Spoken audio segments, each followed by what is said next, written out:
বিধানসভা ইলেকশন এই ইলেকশনে আমরা হাইলাকান্দি খাটলিছড়া আলগাপুর খাটলিছড়া সমষ্টিত আমরা হাজি নিজাম চৌধুরী কংগ্রেস থেকে গৌরবী টিকিট পাইবা নিবা দিবানি।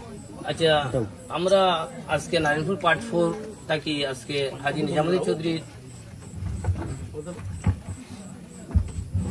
নারায়ণপুর পার্ট 4 থাকি আমরা হাজি নিজামুদ্দিন চৌধুরীর আজকে যে সভা, এই সভা থেকে আমরা আমাদের আসাম প্রদেশ কংগ্রেস সভাপতি শ্রীযুক্ত গৌরব গগৈ সাহেবকে আমরা আমাদের এই এলাকার পক্ষ থেকে হাজি নিজামুদ্দিন চৌধুরীকে কংগ্রেসের টিকিট দেওয়ার জন্য আমরা জোরালো দাবি করব এবং অনুরোধ করব যাতে হাজি নিজামুদ্দিন চৌধুরীকে এই 26-এর ইলেকশনে আলগাপুর কাটলিছড়া সমষ্টিতে কংগ্রেসের টিকিট দেওয়া হয়।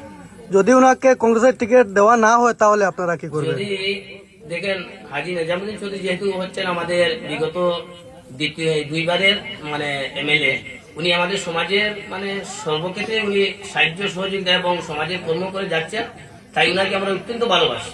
আমরা এলাকাবাসী গোটা হাইলাকান্দি নতুন ডিলিমিটেশন মাধ্যমে যে সমষ্টি হয়েছে, সমস্ত এলাকাবাসীর পক্ষ থেকে হাজি নিজামুদ্দিন চৌধুরীকে আমরা চাই, কারণ আমরা জানি উনি একজন উপযুক্ত কর্মবীর জনদরদী নেতা। যদি উনাকে কংগ্রেসের পক্ষ থেকে মাননীয় গৌরব গগৈ মহাশয় যদি টিকিট না দেন, তাহলে আমরা জোরালো দাবি করবো এবং গৌরব গগৈকে আমরা বারবার অনুরোধ করব।